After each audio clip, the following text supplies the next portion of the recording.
Se você acha que porque eu sou fã eu vou passar pano pra tudo que rolou, você tá muito enganado. Aqui é fã, não é fanboy. Fala galera, meu nome é Molines Silva, você está assistindo a mais um Molines Review aqui no canal da Molines Studios. E eu já vou começar esse vídeo novamente pedindo pra você dar uma força pra gente, se inscreve aqui embaixo, clica no gostei também e faz seu comentário aqui embaixo pra gente sobre o que você achou desse último episódio de WandaVision, beleza? Porque sim, esse episódio, a conclusão dele, a narrativa dele desse episódio aqui, né, foi sensacional sim, mas... Você torce pelo melhor, mas tem que lidar com o que recebe. Eu já vou começar aqui falando do fato, da diferença gritante entre os efeitos especiais do começo do episódio e os efeitos especiais do final do episódio, cara. Parece que foi feito por duas pessoas totalmente diferentes. Aquela cena no início ali do Visão contra o Visão Branco, principalmente a cena do Visão chegando pra ver a Wanda ali, e a Wanda acha que ele é o Visão real mesmo, e aí ele pega a cabeça dela. Cara, aquela cena distante onde mostra ela olhando pra ele é ridícula, cara. Eu tive a impressão que eu tava assistindo a série dos Titãs. E não é que, eu não gosto da série dos Titãs. A série dos Titãs é espetacular, mas é uma série com baixo orçamento, cara. Então é de se esperar que os efeitos especiais daquela série sejam daquele jeito. Agora, Marvel, o que você fez ali, velho, com esses efeitos especiais do começo, cara? Aquele carro sendo jogado também, ridículo. A hora que o carro explode lá no final da rua, lá, o efeito das chamas, assim, meu... é feio demais, cara. E você vê a diferença gritante disso entre a batalha final, a Wanda ali, os gêmeos, né, com os soldados, a Mônica Rambeau, o Visão, até mesmo Visão contra o Visão Branco também, a cena foi boa. Agora aquela cena do começo, cara, parece que foi criado por pessoas totalmente diferentes, cara. O que foi aquilo? Que negócio ridículo.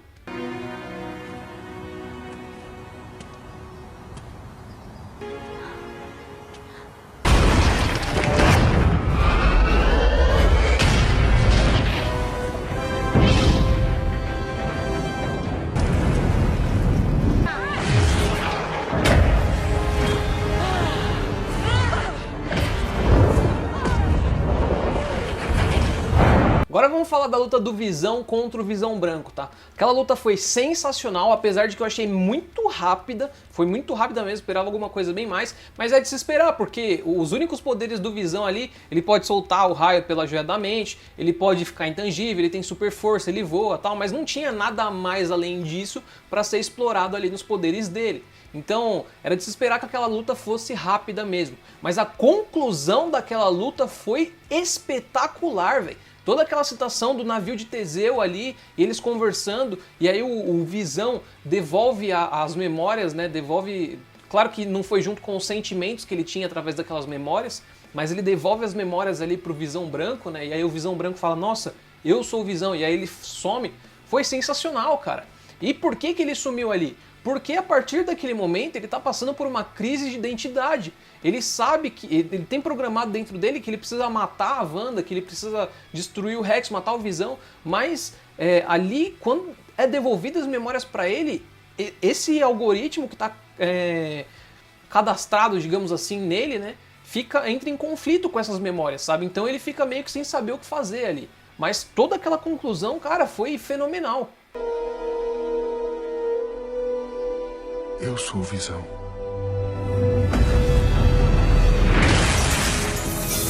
Só que aí a gente vai pra um ponto onde vamos começar a falar dos vilões aqui, que a Marvel não pode fazer isso a essa altura do campeonato, cara. Tipo, fica feio pra imagem dela, tá ligado? E claro que uma pessoa que não compreende, não entende a estrutura de um roteiro, não tem estudado um roteiro, talvez não vai entender esse erro dela. Mas uma pessoa que conhece, que entende, ela vai entender o tamanho do erro que ela cometeu ali e vai falar isso. E é isso que eu vou fazer aqui. Era muito melhor você ter colocado a Wanda como vilã. E eu te digo por quê. A Wanda, ela tinha uma motivação. Ela perdeu o marido, ela perdeu o irmão, marido entre aspas, né, porque não era marido ainda, ia se tornar, mas enfim. Ela perdeu o namorado, o Visão, ela perdeu o irmão, ela perdeu os pais. Ela tava destruída, roubaram o corpo do Visão, do marido, do namorado dela ali, e desmantelaram ele inteiro, fizeram ela olhar para aquilo ainda, sabe? Tipo, não deram a chance nem dela ter o enterro. E outra, ela entrou no MCU já como uma vilã, sabe? Então, Era de se esperar que algum ponto da história ela fosse, sei lá, tipo, se tornar uma vilã.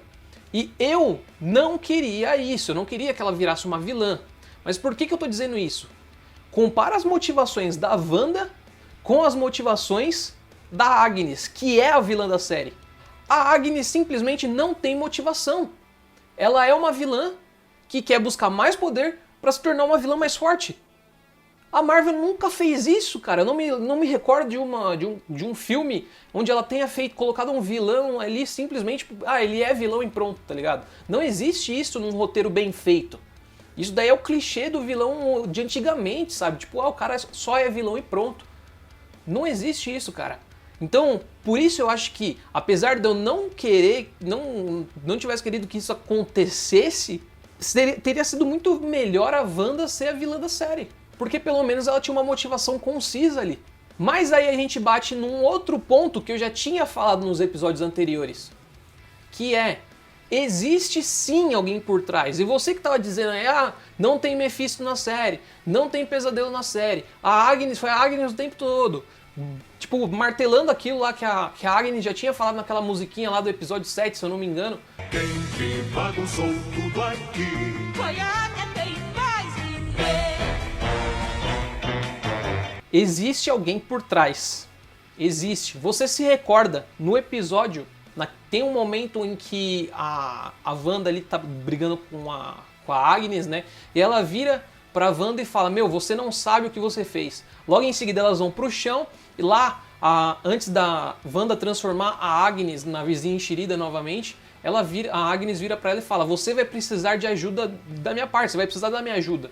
Porque você liberou uma coisa muito maior, você não faz ideia do que você liberou. Então, tem alguma coisa por trás ali, e eu vou mesclar isso com uma coisa que vazou essa semana. O diretor da série, acho que é o Jack Sheffman, um negócio assim, o nome dele, ele divulgou no Twitter dele que o coelho da Agnes era para ter se tornado um vilão, era para ele ter se transformado num demônio depois. Que demônio ele não fala, mas ele diz claramente que era para ele ter se transformado em um demônio. O diretor da série falou isso. Ele também disse que o Pietro com a Mônica Rambeau, com os gêmeos, eles iam entrar juntos no porão da Agnes ali e ia ter uma luta. Só que isso ficou fora de contexto ali, não batia com toda a estrutura do roteiro. E cara, tudo bem você tirar uma cena ou outra e tal, mas aqui a gente já tem a prova de que tem alguém por trás ali. Talvez não seja esse coelho ali, o Strash, né? Mas tem alguma coisa por trás, porque como a própria Agnes disse, a Wanda liberou algo que ela não faz ideia do que é. Meu Deus, você não sabe o que fez. Espera, você não tem ideia do que liberou. Vai precisar de mim. Agora, como a gente já falou do Evan Peters aqui, do Pietro, vamos bater num ponto interessante? A Marvel faz filmes espetaculares, ela coloca efeitos especiais espetaculares nos filmes dela. Ela fez isso também com aquela batalha final de WandaVision, tá? Apesar daquele começo ser uma droga. Mas ela faz as coisas espetaculares. Só que ela tem o dom, cara, ela tem o dom de estragar personagens importantes. Noobmaster, oi, é o Thor aqui, Deus do Trovão, conhece? Escuta, amigo, se você não sair do jogo imediatamente, eu vou voar até a sua casa e descer até o porão onde você tá escondido, arrancar seus braços e enfiar na sua entrada USB! Isso aí, vai chorando pro papai, bebezinho! Viagem no tempo! O quê? Eu acho que essa foi uma bela vitória. Quer lutar de novo? Au! Que selvagem!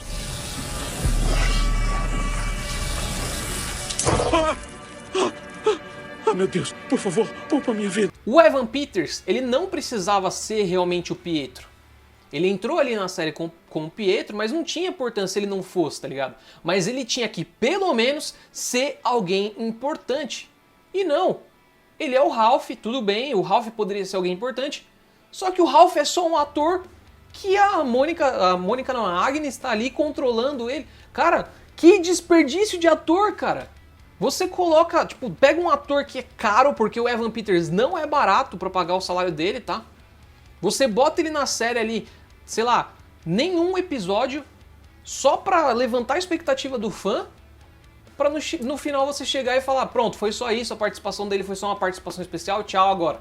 Cara, é o Evan Peters, velho, não é qualquer ator. Imagina você pegar, sei lá, uma série do Star Wars e botar o Robert Downey Jr. ali pra ele fazer um figurante. Foi isso que aconteceu aqui. E por falar em levantar as expectativas do fã, você que tá dizendo aí que, vocês não gostaram da série, do último episódio da série, o que não é o meu caso, porque eu gostei sim do episódio, apesar de eu estar batendo nesses pontos, nesses erros que teve no episódio. Vocês que estão falando isso, cara, não foi simplesmente a gente que foi criando teoria e tal. Sim, a gente criou muitas teorias, mas isso sempre aconteceu. A gente sempre criou teorias com os filmes da Marvel, e essas teorias aí, elas não aconteciam, algumas delas, e outras coisas diferentes aconteciam que nos surpreendiam positivamente, não negativamente. Só que aqui o que aconteceu? O elenco da série botou expectativas nos fãs. Quando, por exemplo, o Paul Bettany falou aquela coisa que eu já esperava, né? Que ia ter um personagem importante depois do Evan Peters no final da série, que ele sempre quis contracenar, e quando a gente foi ver era ele mesmo. Eu já sabia disso, então não me decepcionou. Mas teve outras coisas que os atores falaram também, como por exemplo a Mônica Rambeau, ela disse, a atriz, né, ela disse numa entrevista que eu não vejo a hora de vocês descobrirem quem que é aquela engenheira aeroespacial que a gente citou na série ali. Quando foi ver não era ninguém. Se for pra ser alguém, vai ser alguém só lá na frente. E aí que tá o erro, cara. A gente tem uma série com 9 episódios onde eles deixaram o ápice da série pra acontecer no final. A gente foi enrolado ao longo de 8 episódios. Agora, você quer que eu fale só bem dessa série como fã? Não, cara, eu tenho que bater nesses erros pra vocês acordarem e vocês baterem nesses erros também e mostrar que a gente não tá satisfeito. Pra eles fazerem diferente nas próximas séries e nos próximos filmes. O que me conforta saber é que, diferente de Vingadores Ultimato, esse último episódio de WandaVision, e acho que até mesmo a série inteira como um todo, não tem furo de roteiro. Então, acaba que o roteiro ali, a narrativa, é fechadinha. Você tem um começo, meio e fim, a série deixa claro com o que ela quer falar, que é uma série focada na Wanda, só que tem um ponto específico que me incomodou um pouco. A Wanda, ela não sabia da existência da Feiticeira Escarlate até a Agnes falar pra ela. Ela não sabia que era uma bruxa até a Agnes revelar isso pra ela. Ela não fazia ideia do que era o Darkhold. Ela não fazia ideia de como utilizar magia. Cara, uma runa não é algo simplesmente que você desenha sem saber o significado daquilo e aquilo lá funciona. Então, peraí, se ela só aprendeu agora a usar os poderes, se ela só descobriu agora que ela é uma bruxa e ela nunca estudou realmente magia na vida dela, ela só faz as coisas no automático, cara, como que simplesmente do nada, só porque a Agnes mostrou umas runinhas ali pra ela, ela bota uma runa lá e essa runa funciona. Ela não sabe o significado daquilo, ela nunca estudou magia, ela só viu um desenho na parede ali. Então, tipo, esse ponto me incomodou, mas é mais uma questão de opinião, eu nem vou ficar falando muito disso aqui. E agora é a hora que você vira aqui pra mim embaixo nos comentários e falar: Molini, você tá exagerando, Molini, você não gostou da série, Molini, você não sei o que, Molini, você só fala merda, Molini, não sei o que. Cara, eu adorei esse último episódio, essa é a real. Apesar desses pontos negativos, desses erros claros que tem nesse último episódio e ao longo da série, com o fato dela ter deixado tudo pra acontecer só no final, ter feito a gente esperar ao longo de 9 semanas, eu adorei esse último episódio. Aquela conclusão do Visão conversando com a Wanda ali, o Visão falso, né, o Visão criado pela mente dela, perguntando quem ele era, a Wanda explicando aquilo pra ele, que ele faz parte dos sentimentos dela, ele todo o amor que tinha dentro dela por ele, sabe? A conclusão dela se despedindo dos filhos, aquela batalha final, apesar da questão das runas ali, aquela batalha final da Agnes com a Wanda, cara, foi espetacular aquilo, cara. Aquela luta foi muito louca. Mas, sinceramente, eu duvido que, como o Kevin Feige falou, o orçamento dessa série com os efeitos especiais foi maior do que o Ultimato. Não foi, cara. Você pode ter certeza que não foi. Isso daí foi marketing só pra atrair a gente. Mas sim, foi sensacional. Meu, a cena de ação foi curtíssima. Eu fiquei um pouco decepcionado com isso, mas eu até entendo, são crianças, né? Cena de ação ali do Icano e do Celery, o Icano paralisando todo mundo e o Celery correndo ali, ele pega o óculos, pega o boné do cara. Cara, aquilo lá é muito Evan Peters, cara. Aquilo lá é muito Mercúrio do X-Men, ficou muito massa. A Mônica Rambeau, novamente manifestando os poderes dela ali, entrando na frente da bala pra proteger os meninos. E aí o Icano pega, estica a mão assim, ele faz assim com a mão pra bala cair. Cara, foi muito lindo isso. Então foi muito bom. O Hayward, a forma como ele foi preso, né, também foi legal pra caramba. Certo? A Darcy chegando ali pra bater no carro dele, ela falando, oi, seja bem-vindo na cadeia, algo assim, ela diz pra ele. Cara, foi lindo aquilo também. Então, cara, a série foi muito boa, a conclusão da série, a narrativa desse último episódio foi boa, apesar dessas coisas ruins, tá? E vamos falar das cenas pós-crédito. Mas antes da gente falar das cenas pós-crédito, eu quero falar de algo que aconteceu com a Agnes, que muita gente ficou em dúvida. O pessoal ficou em dúvida porque, se o Rex foi destruído, como que a Agnes ainda é a vizinha enxerida? E a explicação é a seguinte, a Wanda, ela é a Feiticeira Escarlate. Ela meio que aprendeu ali para dominar parte dos poderes dela ali, e ela comprimiu o Rex no corpo da Agnes. Então a partir daquele momento o Rex está ali só na Agnes. Então a Agnes vai continuar sendo a vizinha enxerida, até essa força maior que eu digo que tem por trás sim, aparecer talvez em Homem-Aranha, ou talvez Doutor Estranho no Multiverso da Loucura, ou talvez em alguma cena pós-crédito das próximas séries e filmes que vão sair aí, né? E aí a Wanda finalmente vai descobrir que ela não sabe o que fazer e ela vai atrás da Agnes para perguntar para ela. E eu acho que a partir desse ponto a Agnes vai deixar de ser a vilã. Primeira cena pós-crédito mostra a Mônica Rambeau indo com uma agente da FBI ali para dentro do teatro, e aí lá essa agente da FBI se transforma numa Skrull. Eu achei que aquela engenheira aeroespacial ia estar ali dentro, e aí quando chegasse lá, ela ia se transformar numa Skrull, que é aquela Skrullzinha de Capitã Marvel, e aí as duas iam conversar ali. Não foi ela que se transformou em Skrull, na verdade foi a própria agente do FBI ali que se transforma em Skrull e fala que o Nick Fury tá chamando ela para ir pro espaço, e ela dá um sorriso assim. Isso com certeza vai se linkar com Capitã Marvel 2, a série da Miss Marvel, e com certeza a gente vai ver parte disso na série da Invasão Secreta. Então vocês já esperem aí, porque WandaVision foi a ligação de toda a próxima fase do MCU ali. Então a Darcy ali com Thor Love and Thunder, o Jimmy Woo ali talvez com o Shang-Chi, a Mônica Rambeau com Invasão Secreta e com Miss Marvel e com Capitã Marvel 2, beleza? Talvez ali quando ela for pro espaço ela vai encontrar a Capitã Marvel ali, que vai ter uma discussão entre elas, ou talvez até uma briga entre elas, né, com as duas com poderes. Então vai ser basicamente isso. Então aqui nessa cena pós-crédito ela tá ligando pra todas essas séries que eu falei. E a segunda cena pós-crédito, que não ficou muito clara pra mim, porém é uma cena excelente, mostra que a Wanda ela fugiu pra algum lugar, que é um lugar com bastante neve, bastante floresta ali, com lago e tal, um lugar muito bonito por sinal. Eu achei que esse lugar aí fosse, no começo, né, quando começa a mostrar aquela footage das montanhas e tal, antes da gente ver que é a Wanda ali, eu achei que fosse já fazer uma cena pós-crédito ali com ligação pra Shang-Chi. Por quê? Aquela música de fundo é muito oriental, sabe? Então eu imaginei que fosse alguma coisa referente a Shang-Chi, como ele é chinês e tal. Enfim, a gente vê a Wanda, ela tá ali fazendo um chá ou um café, e a cena vai para um quarto escuro. Nesse quarto escuro tá a projeção astral da Wanda ali, igual como o Doutor Estranho faz, dela com as pernas cruzadas, vários braços assim, ela lendo o Darkhold ali, estudando o Darkhold, né? E ali a gente escuta a voz dos Gêmeos. Então a minha teoria é que os Gêmeos eles existem a partir de agora, assim como talvez o Visão também, só que eles estão em uma outra dimensão, que seria uma dimensão infernal, uma dimensão dessa força maior aí que eu acho que tá por trás de tudo isso, né? E no momento em que ela destruiu o Rex e que acho que ela pegou os poderes da Agnes ali, né? Ela liberou essa força. E no momento em que o Rex foi destruído, eles foram parar nessa outra dimensão, eles não deixaram de existir. É como se o espírito, a alma deles fosse parar nessa outra dimensão, nessa dimensão infernal. E lá eles estão pedindo ajuda, que provavelmente eles estão assustados e tal. E você vê que um frame ali, um segundinho antes da cena terminar, a Wanda faz assim, lançando um poder, bem antes de cortar a cena. Muita gente não viu isso. Então talvez ali essa projeção astral ali já tá vendo tudo que tá acontecendo, talvez a Wanda esteja ali tentando trazer o Visão e os filhos dela de volta, né? Ou tentando trazer pelo menos os filhos dela de volta. Então É basicamente isso. Isso daí com certeza vai linkar para Doutor Estranho no Multiverso da Loucura. Eu duvido que vá ter alguma coisa sobre isso em Homem-Aranha. Eu acho que é muito pesado para ter alguma coisa assim em Homem-Aranha, né?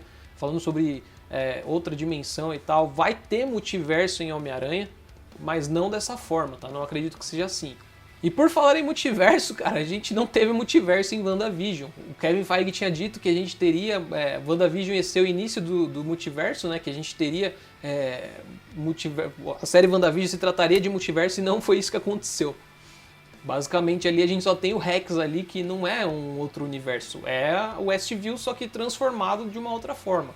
Como a psique da Wanda. Mas enfim, cara, você concorda com tudo que eu falei? Se não concorda, deixa aqui embaixo. Se você concorda, se você acha que eu esqueci de falar algum ponto, algum erro que tenha na série, nesse último episódio aí, deixa aqui embaixo também, beleza? E a gente se vê no próximo vídeo. Espero que Falcão e Soldado Invernal seja muito bom. Nessa semana agora, na sexta-feira, a gente vai ter os bastidores de WandaVision. Talvez a gente tenha alguma referência aí ou alguma revelação diferente, beleza? Então vamos esperar. Obrigado por você ter me assistido até aqui, eu te vejo no próximo vídeo e falou!